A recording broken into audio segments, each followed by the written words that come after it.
Olá, 1º de novembro de 2018, as principais notícias desta quinta-feira estão aqui na TV Difusora. Polícia Rodoviária Federal dá início à Operação Finados nas estradas que cortam o Maranhão. Termina sem acordo reunião entre empresários e trabalhadores do sistema de transportes, mediada pelo Ministério Público do Trabalho. Começa hoje a campanha de vacinação contra a febre aftosa. Na Praça Maria Aragão tem as belezas das flores de Olambra. E na série de entrevistas, o que vem por aí, vamos falar das perspectivas para a agenda de direitos humanos no governo Bolsonaro. O Bom Dia Maranhão está começando agora.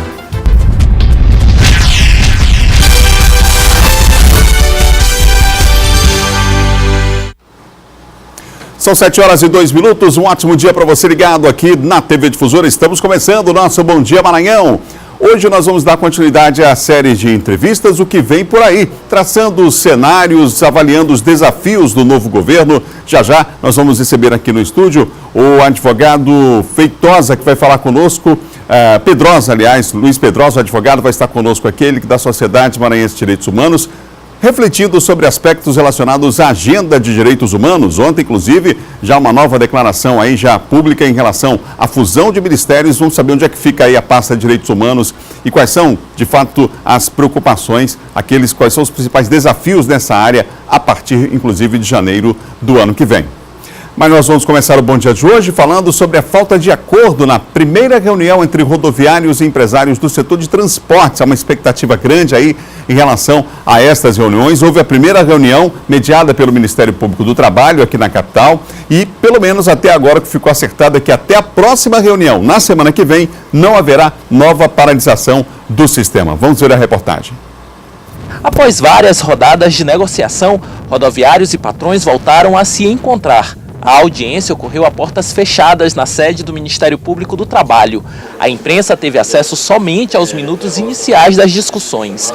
Representantes da Prefeitura de São Luís também compareceram. Depois de quase 2 horas, as partes não conseguiram chegar a um consenso e uma nova mediação foi marcada. Vamos esperar que na próxima reunião, na quarta-feira, na próxima mediação de quarta-feira, que realmente a patronal compareça com o espírito de negociar e que venha trazendo uma proposta para que a gente possa levar para a categoria analisar.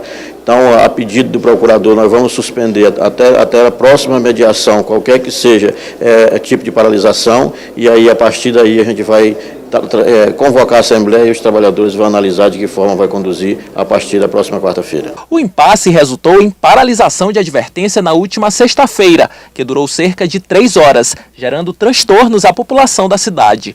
Os rodoviários reivindicam, entre outros pontos, reajuste salarial de 12%, aumento no valor pago pelo ticket alimentação, além da garantia de permanência da função de cobrador, que corre o risco de ser extinta do sistema. Os donos das empresas de ônibus alegam que nas atuais condições não há como atender às reivindicações dos rodoviários. Segundo eles, para que isso aconteça, inevitavelmente, as tarifas praticadas no transporte público em São Luís terão que sofrer reajuste. Sem dúvida, a conta tem que fechar. Seria irresponsabilidade da minha parte eu oferecer uma situação que eu não consiga custear, que eu não consiga pagar, cumprir essa situação. Você imagina se você reajusta uma situação que é a folha de pagamento, que é metade de todos os teus custos, e tu não tem uma possibilidade, você não tem uma expectativa de pagar isso. Seria irresponsabilidade da minha parte, eu pontuei isso. Representantes da Secretaria Municipal de Trânsito e Transportes que estiveram na audiência preferiram não se pronunciar. Situação bastante complicada, portanto, aí fica essa expectativa para a reunião na semana que vem. A primeira já sem acordo, vamos para a segunda reunião de mediação aí no Ministério Público do Trabalho, nessa tentativa aí de encontrar pontos em comum entre as categorias, não é? Tem início hoje, aliás, já começou a Operação Finados da Polícia Rodoviária Federal. Quem tem os detalhes sobre o assunto é Eduardo Ericeira, que está com a gente ao vivo aqui no Bom Dia. Eduardo, a operação começou aí às 0 horas de hoje, não é isso? Olá, muito bom dia, Adalberto. Bom dia a todos que acompanham o Bom Dia Maranhão. Como você disse, a Operação Finados já teve início na madrugada de hoje, na verdade, às 0 hora, já desse dia 1º de novembro e segue até o próximo domingo. A Polícia Rodoviária Federal vai intensificar o trabalho de patrulhamento para garantir a segurança nas rodovias federais que cortam o estado do Maranhão. Esse trabalho que está sendo desenvolvido em todo o Brasil por conta do feriado nacional. Como você disse, A operação já teve início aqui no estado do Maranhão também, desde a madrugada de hoje.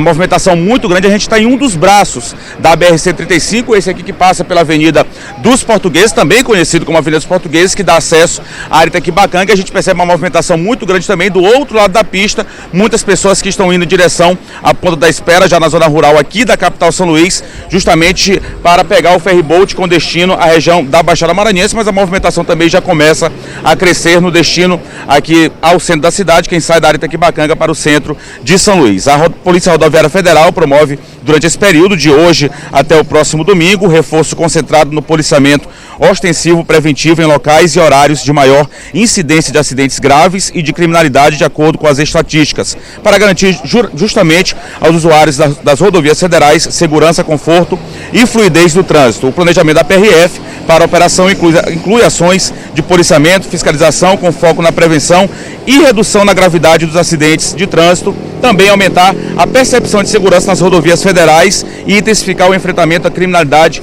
no período da operação. Adalberto, a gente lembra aqui de algumas restrições que vão acontecer, que são normais nesse período de feriado. Hoje, já quinta-feira, dia 1º de novembro, vai haver restrição para veículos maiores, os considerados bitrens, das 16 até as 22 horas, portanto, das 4 da tarde até as 10 da noite. Na sexta-feira, portanto, amanhã, dia do feriado de finados, restrição de 6 da manhã até meio-dia, e no domingo, na volta para casa, principalmente o fluxo mais intenso com destino aqui à capital São Luís, a ilha de São Luís, a restrição das 16 até as 22 horas. Só para finalizar, importantes dicas de segurança repassadas pela Polícia Rodoviária Federal. Fazer o planejamento da viagem, descansar caso o motorista ou condutor aparente aí algum sintoma de cansaço. A pessoa pare e descanse, também fazer a revisão do carro antes de pegar a estrada. É muito importante também checar a previsão do tempo e, se possível, saber como é que estão as estradas, com o destino que a pessoa vai aí viajar. Qualquer emergência pode ligar para o 191 191 da Polícia Rodoviária Federal. Voltamos com você no estúdio, Adalberto. Obrigado, Eduardo. Está aí, portanto, o Eduardo trazendo informações para a gente dessa operação que começou às 0 hora de hoje. São 7 horas e mais 8 minutos. Bom, estamos aí perto de um feriado prolongado, amanhã feriado, né? Já emendando aí com o final de semana. Eduardo falou da questão da operação da Polícia Rodoviária Federal, mas agora a gente vai trazer para você informações sobre o funcionamento do comércio. Amanhã é o primeiro destaque do nosso giro de notícias. A Federação do Comércio de Bens, Serviços e Turismo do Estado do Maranhão informa que o comércio de rua em lojas dos shopping centers de São Luís não vão funcionar nesta sexta-feira, feriado nacional do Dia de Finados. Os supermercados e as farmácias consideradas atividades essenciais podem funcionar em horário livre nesse dia. A segunda etapa da campanha de vacinação contra a febre aftosa começa hoje em todo o país e vai até o dia 30 de novembro. No Maranhão e nos outros 8 estados que compõem a região Nordeste, desde o ano passado, apenas os rebanhos bovinos e bubalinos de até 24 meses são vacinados na segunda etapa, atendendo uma solicitação do governo do estado no Ministério da Agricultura, Pecuária e Abastecimento. Essa medida representa uma economia de quase 9 milhões de reais para os criadores maranhenses, considerando o valor atual da vacina. O novo regime de vacinação visa o estado livre da fitose sem vacinação até 2020. A Prefeitura de São Luís entrega hoje novas barracas padronizadas e equipamentos de infraestrutura ao programa Feira Livre e 3 toneladas de ração para produtores de piscicultura. A iniciativa é parte da política da gestão do prefeito Edivaldo Holanda por meio da Secretaria Municipal de Agricultura, Pesca e Abastecimento. A Secretaria vem investindo na produção e comercialização dos produtos oriundos da agricultura familiar. O programa Feira Livre segue como referência de comercialização da produção de hortifrutigranjeiros, cereais, pescados, entre outros produtos.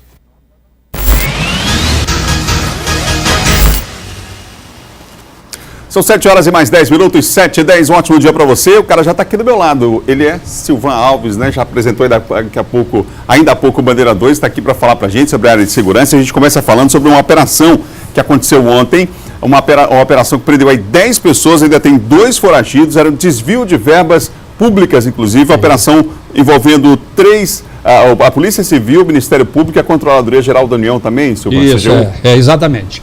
E essa foi a segunda fase da operação, não é? Que resultou na prisão de pelo menos 10 pessoas, prisão preventiva decretada pela Justiça, e 2 outras que ainda não foram localizadas estão foragidas, mas poderão ser presas a qualquer momento. Eles usavam a cooperativa, a Copimar, né? E dessa cooperativa eles faziam contratos irregulares com prefeituras, seriam cerca de 17 prefeituras, né? E mais a Federação dos Municípios do Estado do Maranhão. E aí eles desviaram aí de 2016 para cá, de acordo com a investigação, cerca de 230 milhões. Esse dinheiro, de acordo com o promotor Marcos Valentim, os técnicos da Controladoria Geral da União, ele foi empregado em benefício próprio de algumas dessas pessoas que foram presas, carros de luxo, casas luxuosas, apartamentos, teve gente que comprou fazendas e gado, investiu em gado também aqui na região aqui do interior do estado, né? Então muita gente enriqueceu com esses recursos aí, com esse dinheiro. A operação, o promotor diz que deve ocorrer uma nova etapa da operação, porque surgiram, a partir do momento em que vão sendo presas pessoas, foram dados cumpridos vários mandados de busca e apreensão e, consequentemente, deve ter mais gente para ser presa. Silvão, vamos falar agora sobre uma tentativa de assalto no interior do estado. A cidade foi Paulino Neves e o banco, a agência do Bradesco. Exato. Os bandidos não conseguiram arrombar a agência, mas eles acabaram atacando a DPE, que é a Delegacia de Polícia e Companhia da Polícia Militar do estado do Maranhão. Os policiais foram surpreendidos durante a madrugada com a chegada do bando formado por mais de 10 homens que, armados de fuzis, acabaram atirando contra a DPE, atiraram contra a viatura da Polícia Militar do Estado do Maranhão, e quando eles se dirigiram para a agência, eles tentaram explodir o portão, ainda chegaram a destruir o portão da agência do Banco do Bradesco lá de Paulino Neves, mas eles não conseguiram entrar na agência, então eles não levaram nada, né? Fugiram, esses bandidos fugiram, e lá, desde ontem, tem a equipe do COSAR, do CTA, o pessoal também da Polícia Militar dos municípios da região, e mais o pessoal do Departamento de Combate a Roubo a Banco da SEIC, já que a possibilidade de que esse grupo, como ali, essa estrada que sai de Barreirinha para Paulino Neves, ela vai direto para Tutóia, Canabrava, Parnaíba, já no Piauí, é possível que eles tenham vindo de lá para praticar o assalto dessas quadrilhas interestaduais que agem em vários estados do Brasil. Obrigado, Silvão. Um ótimo dia para você. Ok. Bom feriado a todos. Bom dia, Adalberto. São 7 horas e mais 13 minutos, 7h13. Uma das principais dificuldades enfrentadas por pessoas que sofrem com problemas mentais é o preconceito. Para contribuir com a superação do problema e elevar a autoestima de pacientes, uma exposição e até um desfile aconteceu ontem aqui na capital. Uma vida de isolamento social com mudanças de humor, solidão, sofrimento emocional e irritabilidade. Esses são apenas alguns dos sintomas de transtornos mentais e comportamentais que também podem ser desencadeados por processos de trabalho. De acordo com o Sistema de Informação de Agravos de Notificação do Ministério da Saúde, os 5 profissionais mais vulneráveis a transtornos mentais são trabalhadores do transporte coletivo, atividades bancárias, educação fundamental de 1ª a 4ª série, além de vigilantes e seguranças. No Brasil, os transtornos mentais e comportamentais são a 3ª maior causa de incapacidade para o trabalho, correspondendo a 9% dos pedidos de auxílio-doença e aposentadoria por invalidez, de acordo com a Secretaria da Previdência do Ministério da Fazenda do ano passado. Mais do que incapacitar para o trabalho, como forma de superar esse mal que piora ainda mais o estado dos pacientes, o projeto Reencontros da Secretaria de Estado da Saúde reuniu 27 moradores de 3 residências terapêuticas em uma exposição fotográfica. Os registros mostram o cotidiano dessas pessoas que foram abandonadas por seus familiares em centros de internação e que hoje recebem um tratamento humanizado. Esse projeto Reencontro, na verdade, é um projeto que ele é apresentado pelas residências terapêuticas que tem esse objetivo de resgatar a dignidade humana, de resgatar aquilo que tem mais belo nas pessoas. Essas pessoas, elas passaram um longo período internados em clínicas e hospitais psiquiátricos e desde 2013 elas foram inseridas nas residências terapêuticas. E nós temos também esse papel de trabalhar a ressocialização, esse grito de liberdade. Além das fotografias, 15 dos pacientes foram escolhidos para participar de um desfile aberto ao público. Elidiane, que está na casa terapêutica há 5 anos, adorou a oportunidade de se tornar modelo por um dia. É muito bom, é bom demais, tem tudo que é na vida de gostoso. É uma oportunidade hoje para mostrar o trabalho de vocês, para desfilar e para ser feliz. Para ser feliz, com muita obrigação, e com jeito, e de fé e coração. Uma festa de combate ao preconceito e de resgate da autoestima de quem por muito tempo viveu na invisibilidade social. Resgatar essa dignidade para esses pacientes é de uma forma maravilhosa, né?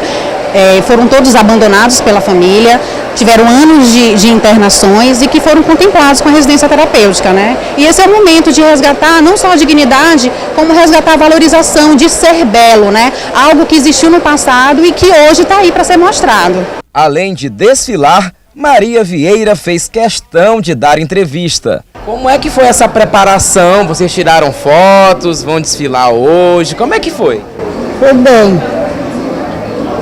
Maquiei. Dignidade acima de tudo, não é? No próximo bloco, na terceira entrevista da série O Que Vem Por Aí, o tema é direitos humanos. Tem ainda de Ocutrim os bastidores da política. São 7h17, imagens ao vivo nesse momento da capital de todos os maranhenses. Imagem aí próximo ao centro histórico da capital, Avenida Beira-Mar. Nós voltamos daqui a pouquinho com o Bom Dia Maranhão.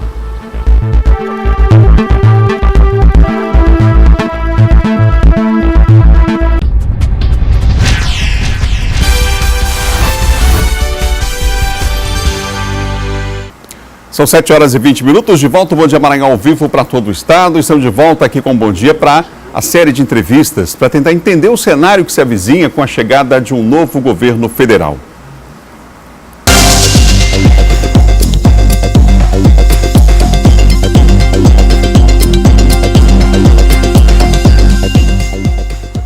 Na primeira entrevista, nós falamos sobre economia. Ontem o tema foi meio ambiente e hoje nós vamos falar sobre a agenda do novo governo para a área de direitos humanos. Aqui no estúdio eu recebo o advogado Luiz Antônio Pedrosa, da Sociedade Maranhense de Direitos Humanos. Pedrosa, bom dia. Bom dia. Bom, vamos falar sobre essa agenda de direitos humanos, ou não agenda, como alguns setores já estão até classificando, mas começar falando sobre uma medida que foi anunciada do ponto de vista da gestão, né? Então, assim, a extinção de ministérios, a diminuição de cargos e agora a possibilidade, inclusive anunciada ontem, de fusão da área de assistência social com a área de direitos humanos. O que representa essa fusão? Representa, em primeiro lugar, um retrocesso na área de direitos humanos, porque são duas áreas distintas, que têm um programa distinto e que não podem ser confundidos. Enquanto direitos humanos atua na área da promoção, da prevenção, a assistência social cuida de assuntos diferentes desses. E por outro lado, o Ministério dos Direitos Humanos, nos últimos mandatos presidenciais, tem se firmado como um ministério autônomo porque cuida de assuntos de muita complexidade. Não é fácil compreender os programas de direitos humanos. Por exemplo, cuida de erradicação de trabalho escravo, a questão dos idosos, a questão do trabalho infantil, o Sistema Nacional de Proteção. Então, a igualdade racial, LGBT, são temas, vamos dizer assim, representativos das lutas dos segmentos mais vulneráveis do país, que tem um arcabouço teórico e um conjunto de deliberações coletivas, não é?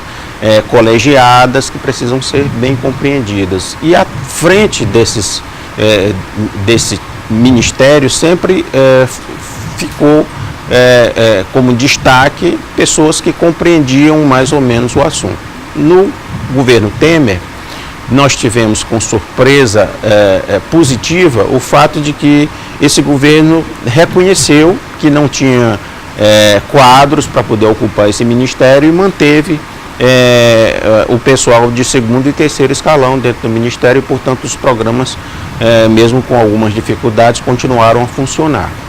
Essas declarações que foram dadas antes do período eleitoral, algumas vezes houve um recuo dessas declarações, mas como, por exemplo, o fato de não vou dar um palmo de terra para índios e nem para quilombolas. elas não deixam mais preocupado o setor? Quer dizer, a partir do momento que há um discurso, uma fala nessa direção, não se imagina uma prática também que seja, infelizmente, condizente com essa visão, digamos assim? É o primeiro governo que, vamos dizer assim, representa uma síntese de todo o conservadorismo brasileiro. E esse conservadorismo, ele dialoga muito com o agronegócio, com o latifúndio. E se essas bravatas elas forem levadas adiante, nós vamos ter um período de muita violência no campo, porque significa, antes de tudo, um desconhecimento de como essas etnias vivem e quais são os desafios que elas enfrentam. Então, os conflitos, as criminalizações dos movimentos sociais e o extermínio de lideranças desses movimentos sociais, isso evidentemente que vai acontecer com uma intensidade muito maior. E os mecanismos de repressão também vão ser flexibilizados, né? Eu diria que dentro do Ministério dos Direitos Humanos, por exemplo, tem um acompanhamento a respeito dos defensores de direitos humanos. Nós somos um dos países que mais mata defensores de direitos humanos. Isso está sendo denunciado internacionalmente. Mas eu acho que agora, diante desse alinhamento, nós vamos, esses dados de violência contra defensores de direitos humanos vão se intensificar. Nós temos tratados, declarações onde o Brasil é signatário, inclusive comprometido, né, no mundo inteiro, com a comunidade global em relação ao cumprimento de algumas metas, enfim, de princípios, né? Sim. Na área ambiental já se fala sobre voltar atrás em relação a alguns pactos firmados nessa direção. Na área de direitos humanos, qual é a avaliação que se faz a partir desse compromisso, digamos assim, formal que existe do Brasil, apesar de que a prática ainda há um distanciamento já hoje? Em várias vertentes nós vamos assistir o Brasil paulatinamente ser considerado um pária em matéria de direitos internacionais. O Brasil tem compromissos internacionais na área do combate à tortura, do combate ao extermínio, da discriminação, de maus tratos nos presídios. Então, todos esses temas, eles vão ser ou relegados a segundo plano, ou os mecanismos de controle vão ser simplesmente desmantelados, pela forma como o presidente tem verbalizado seu discurso, né? Pode ser que haja um recuo em função da pressão internacional, e vai ter muita pressão internacional sobre esse governo. Na área ambiental, então, nem se fala. Quando você diz que vai fundir o Ministério da Agricultura com o Ministério do Meio Ambiente, você está fundindo coisas totalmente diferentes. Você está fundindo um ministério que é o Ministério Representativo das Atividades do Agronegócio, que deveria ser controlado, né? E você está subordinando o órgão de controle a esse ministério. E botar a raposa para vigiar as galinhas. É a mesma coisa. Então, e você está extinguindo, na verdade, de forma indireta, o órgão central do Sistema Nacional do Meio Ambiente, que é o IBAMA, que embora estivesse sendo sucateado ao longo dos anos, mas ele ainda conseguia fazer a coordenação dessas políticas ambientais e fazer o diálogo dessas políticas ambientais com a demanda e a pressão internacional sobre o baixo carbono, sobre a discussão da floresta em pé, a biodiversidade, a conservação da Amazônia e dos ecossistemas naturais brasileiros, que são muito importantes do ponto de vista internacional. Pedrosa, agora sobre o ambiente que a gente vive no Brasil hoje, o que dizer desse ambiente a partir de alguns discursos, de alguns grupos ou pensamentos, ideias que se levantaram nesse período já antes da eleição? E aí eu vou citar um caso aqui, uma manifestação ontem do Supremo Tribunal Federal em relação ao que aconteceu nas universidades. E citando outro aspecto, alunos de várias universidades, a gente viu isso em São Paulo, viu aqui inclusive na Universidade Federal do Maranhão, usando as redes sociais para fazer um discurso racista, homofóbico, enfim. Como é que você percebe, que leitura é possível fazer desse ambiente que nós vivemos hoje no Brasil? Vai ser um ambiente de muita violência. As redes sociais conseguiram tornar verdadeiras narrativas que estão na contramão das narrativas da história mundial. O nazismo e o fascismo hoje são considerados por um grupo grande de pessoas como alternativas a esse descrédito com que o sistema político está sendo tratado.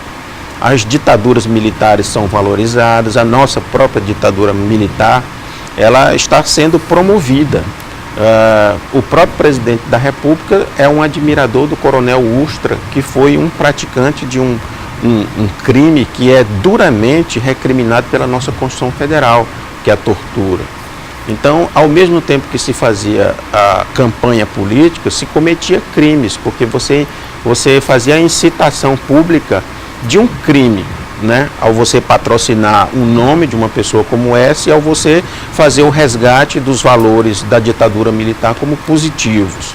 Então, nós estamos entrando numa quadra em que a democracia está em declínio, em que os admiradores desse tipo de discurso vão a todo tempo, até para poder patrocinar e legitimar o governo, vão estar entrando em confronto com os democratas, com as pessoas que acreditam na imprensa livre, que as pessoas acreditam nos direitos individuais, as pessoas que acreditam no alinhamento do Brasil com o direito internacional.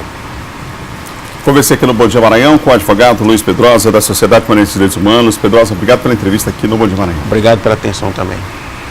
São 7 horas e mais 29 minutos. Nós vamos agora à participação de Luiz Carlos Lima, direto de Imperatriz, mas antes, só lembrando, o quadro que vem por aí volta na segunda-feira. Na segunda-feira nós vamos falar sobre educação e vamos receber aqui o professor Antônio Gonçalves, que é presidente de um sindicato nacional ligado aos docentes das instituições federais de ensino. Educação, portanto, é o tema da série O que vem por aí na segunda-feira aqui no Bom Dia Maranhão. Agora sim, vamos à Imperatriz. Bom dia, Luiz. Olá, Adalberto, muito bom dia para você, bom dia a todos. Olha, o assassinato do vigilante da escola do bairro Itamarguará, ocorrido no último dia 20, fez aumentar o clima de insegurança. Depois da morte do funcionário, a prefeitura até mandou instalar uma rede elétrica, mas o medo continua. Já era comum a entrada de pessoas no local durante a madrugada para o uso de drogas, além de pequenos furtos. E o medo se agravou após o vigilante Jackson de Oliveira ser assassinado dentro da escola no último dia 20 de outubro. Com o ocorrido, a direção, por meio da Secretaria de Educação, iniciou a instalação de um sistema de segurança 4 dias após o crime. E agora, uma rede elétrica está sendo colocada. O que cabe à gestão, enquanto escola, a gente está correndo atrás, que foi o pedido da cerca elétrica, que foi o pedido dos alarmes, né, que foi o pedido de algumas trancas, de algumas grades aqui para frente, porque na realidade essa é uma situação já não só do Itamarguará, mas uma situação do município de Imperatriz. No total, 2 vigilantes são responsáveis por vigiar a escola no período noturno. Na parte de trás, é possível ver que os muros são mais baixos e que há muito mato ao redor. A gente fica dentro de uma escola como essa, a gente fica à mercê, né? Sem nenhum tipo de segurança, e aqui muito menos ainda. 190 famílias do residencial Bitar Brasil 1 e 2 passaram a ser donas de fato e de direito dos imóveis onde moram há muitos anos. Essas famílias foram contempladas com o recebimento dos títulos de regularização fundiária. A solenidade de entrega contou com a presença do governador reeleito Flávio Dino. Para marcar a entrega dos documentos, 10 moradores receberam das mãos de Flávio Dino os primeiros registros definitivos. Durante a solenidade foram entregues 190 títulos para as famílias. Com essa quantidade em todo o Maranhão, já são quase 6.300 famílias atendidas. Moça, uma felicidade, irmão. Muita mesmo. Que isso aqui nós não tinha. Pra gente, que essas regiões são de dentro, são bairros de Imperatriz, para a gente é sempre alegria, né? Porque é o município que está sendo regularizado, tanto pela Secretaria de Regularização Fundiária do município, também agora pela Secretaria de Habitação do Governo do Estado. Os títulos foram entregues pelo Governo do Estado por meio de uma ação da Secretaria de Estado das Cidades e Desenvolvimento Urbano, em parceria com a empresa maranhense de Recursos Humanos e Negócios Públicos. A regularização fundiária, que garante o cumprimento da função social da propriedade, é uma meta prioritária do governo Flávio Dino. Durante a solenidade, os moradores aproveitaram e pediram melhorias para as ruas do bairro. Pedido feito e anotado, inclusive repassado ao secretário de Estado da Infraestrutura. Isso significa segurança jurídica para essas famílias, no sentido de que elas passam efetivamente a ser proprietárias das áreas onde residem e, ao mesmo tempo, significa um benefício econômico, porque nós sabemos que o imóvel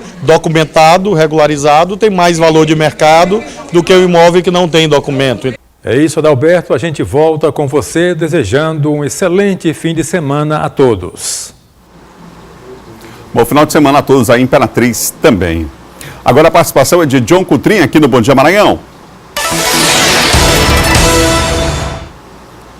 Bom dia, boa quinta, John. Bom dia, Adalberto. Deu na revista Época que a senadora eleita Elisiane Gama já fez um discurso aí, quer dizer, já se manifestou apoiando uma possível candidatura do Flávio Dino à presidência em 2022? Ainda é bem cedo, né, Adalberto, agora que se elegeu... Tá longe, né? Muito longe no Bolsonaro, mas já tem gente defendendo candidato para daqui a 4 anos a presidente. Claro, sempre surgiu o nome do Flávio, ainda mais nessa campanha, porque o Flávio esteve muito à linha de frente, comandando essa oposição ao Jair Bolsonaro e defendendo a candidatura do Haddad, sobretudo a candidatura das esquerdas, desses partidos de esquerda. E a Elisiane Gama, que foi eleita com o apoio do Flávio Dino, senadora, claro, já projeta o nome dele para daqui a 4 anos. Isso é normal e natural, por quê, Adalberto?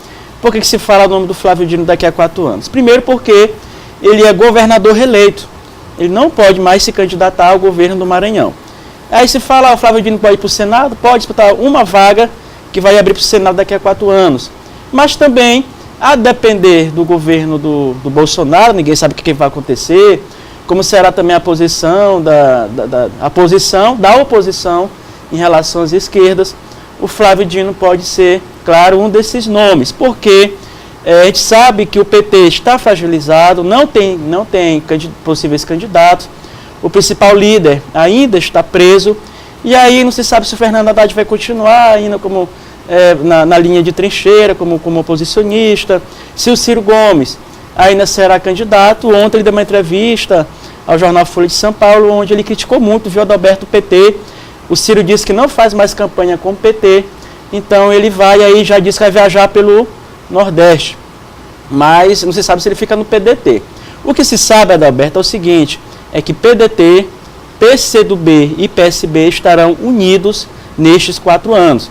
Há um deslocamento do PT, mas esses 3 partidos estarão unidos e terão um nome daqui para frente, serão oposição. Por isso, então, o nome do Flávio ventilado, que talvez nem fique no PCdoB, pode ir para o PDT, pode ir para o PSB, outro partido, com uma liderança, ele que já é uma liderança expressiva a nível nacional, então ele deve ainda ter seu nome notabilizado ainda mais como um dos principais líderes de oposição ao governo Bolsonaro. Ô John, o deputado defende que o Partido dos Trabalhadores tenha candidatura própria para a disputa da Prefeitura de São Luís? Agora aqui está mais perto, para a Prefeitura de São Luís está mais perto. Já pode até se discutir, daqui a 2 anos. E o deputado Zé Inácio, que foi o deputado reeleito do PT aqui no Maranhão, diante dessas discussões, Adalberto, que já se iniciaram em relação à sucessão municipal, inclusive tratada aqui no programa, todo mundo já está agora também querendo discutir o assunto. E o deputado Zé Inácio, quando ele coloca que o PT deve ter candidatura própria, ele está falando de si mesmo.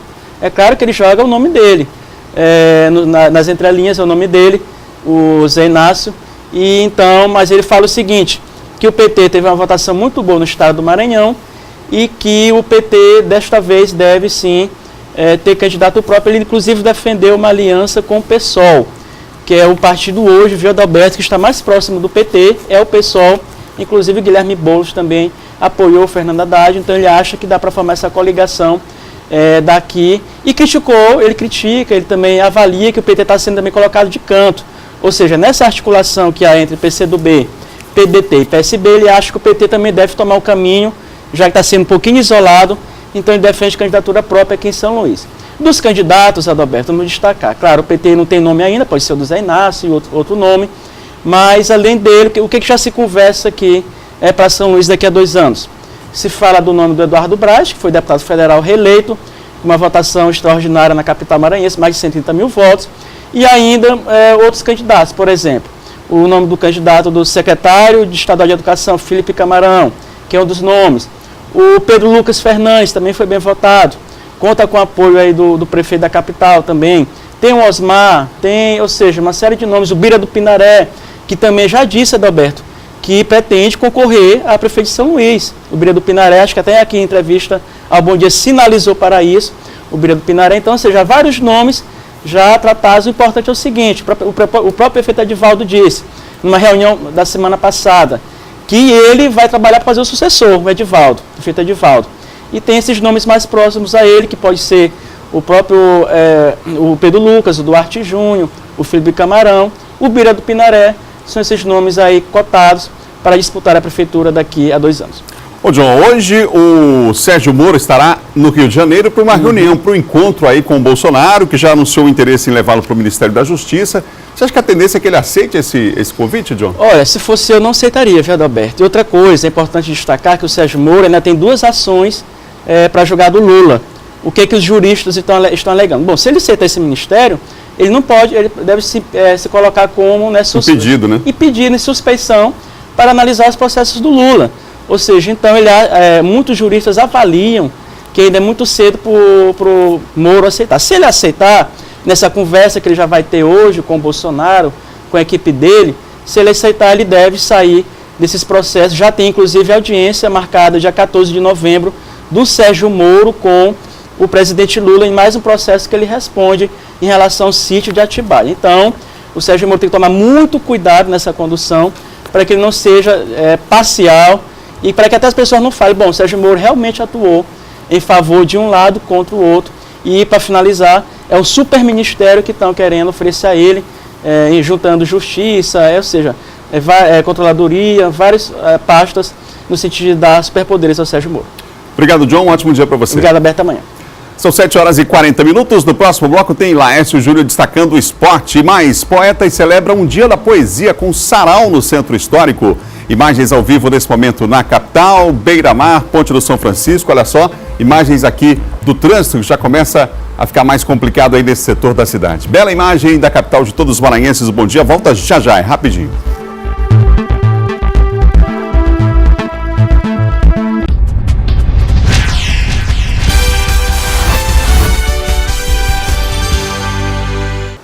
São 7h43, de volta ao Bom Dia Maranhão, agora para falar de esporte.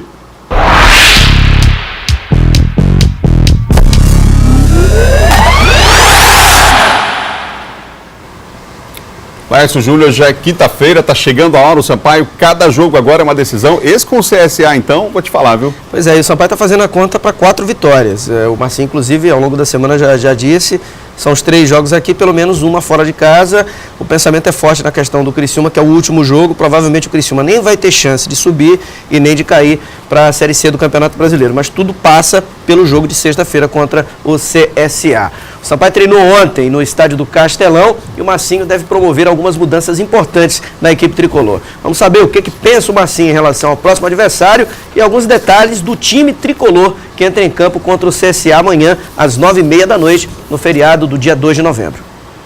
O Sampaio treinou ontem à tarde no Castelão. O técnico Marcinho Guerreiro voltou a falar da expectativa de, além de jogar bem, ter que vencer o próximo adversário. A gente vem de uma derrota contra o Juventude, 2 derrotas, né, contra o Londrina e contra o Juventude, uma dentro de casa e uma fora. A situação ficou dificílima ainda, mais ainda, até mesmo porque agora precisamos das 5 partidas, no mínimo 4 vitórias, e essa é a primeira. E sabemos da dificuldade que vamos enfrentar.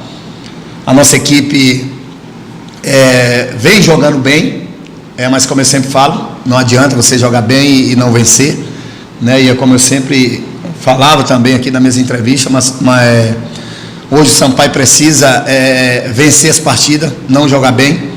A conta de Marcinho é de 4 vitórias, mas talvez até com 3 vitórias e um empate o Sampaio possa escapar. E o time terá algumas mudanças no setor ofensivo. Pecando em finalizações, a gente vem dando oportunidade para todos, principalmente ali no ataque, onde a gente está errando e pecando um pouco ainda em termos de finalizações. A gente vem, vocês são sabedores disso, a gente vem tendo oportunidade. O Sampaio antes não tinha não chegava muito dentro da área do adversário, não chegava com facilidade. Hoje a gente chega, hoje a gente cria bastante, ainda finaliza muito, mas aí finaliza ainda muito mal ainda, e a gente trabalha muito isso. Então, nada mais do que justo, a gente vem tentando encontrar a melhor formação ali para o ataque. E com certeza, com esse jogo agora do CSA, a gente vai encontrar a melhor formação para ter as oportunidades e a gente concluir gols. O técnico não adianta, mas Jamie deve entrar em lugar de William no ataque. No meio, é grande a possibilidade de outras duas mudanças, Esquerdinha e Jocinei, nas vagas de Danielzinho e Diego Silva, titulares do último jogo. Ele ainda aguarda a recuperação de William Oliveira.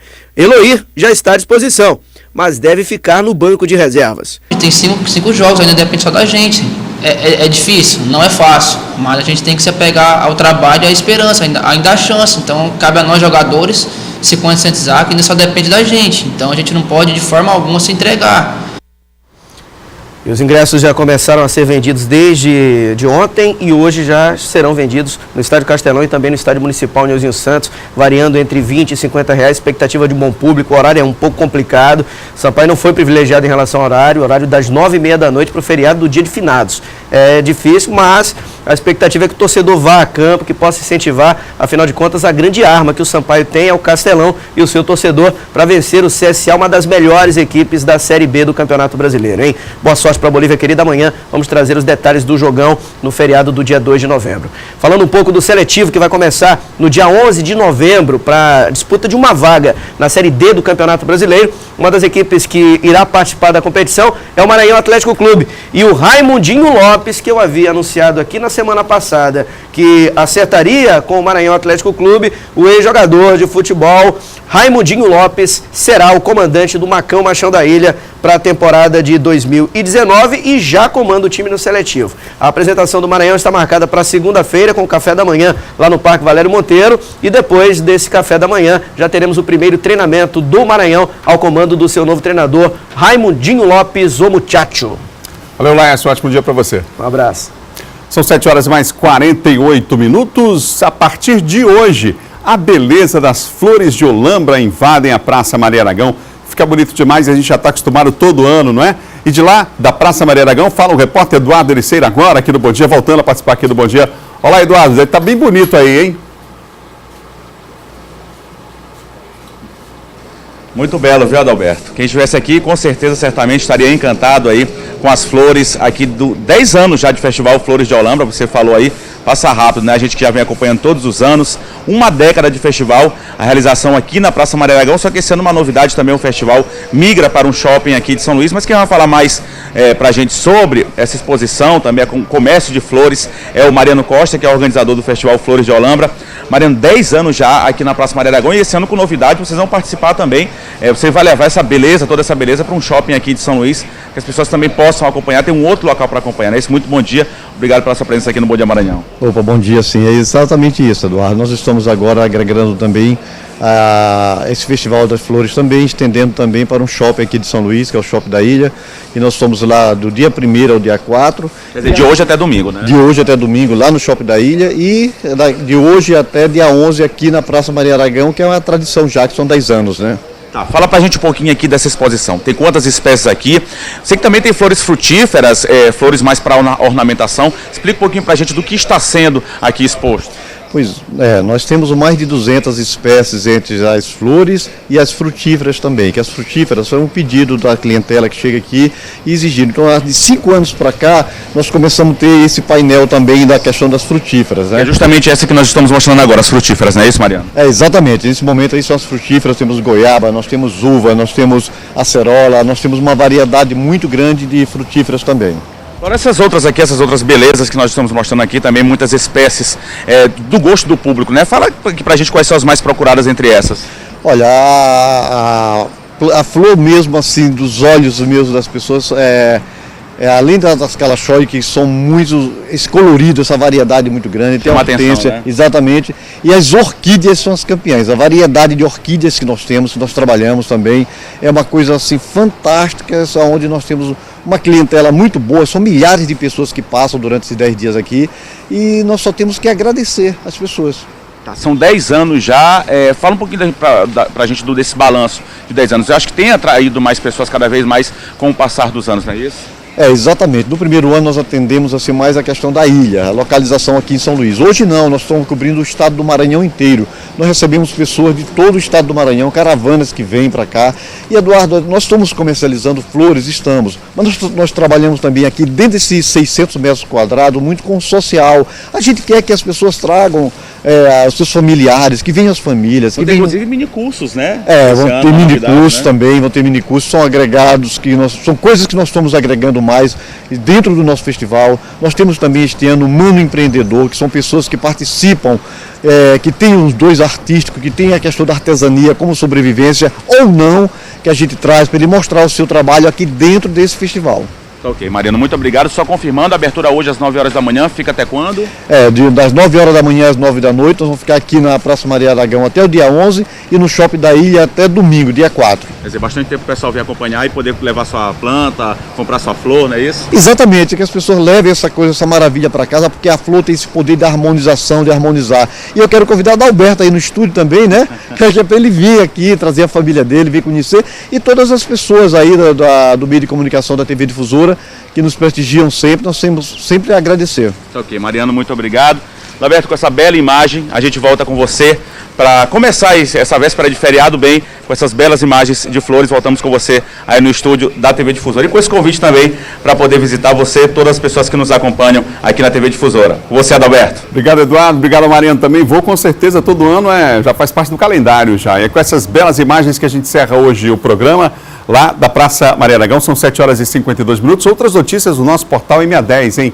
Fique ligado durante todo o dia aqui na programação da TV Difusora. Um ótimo dia. Amanhã voltamos às 7 da manhã. A gente se encontra.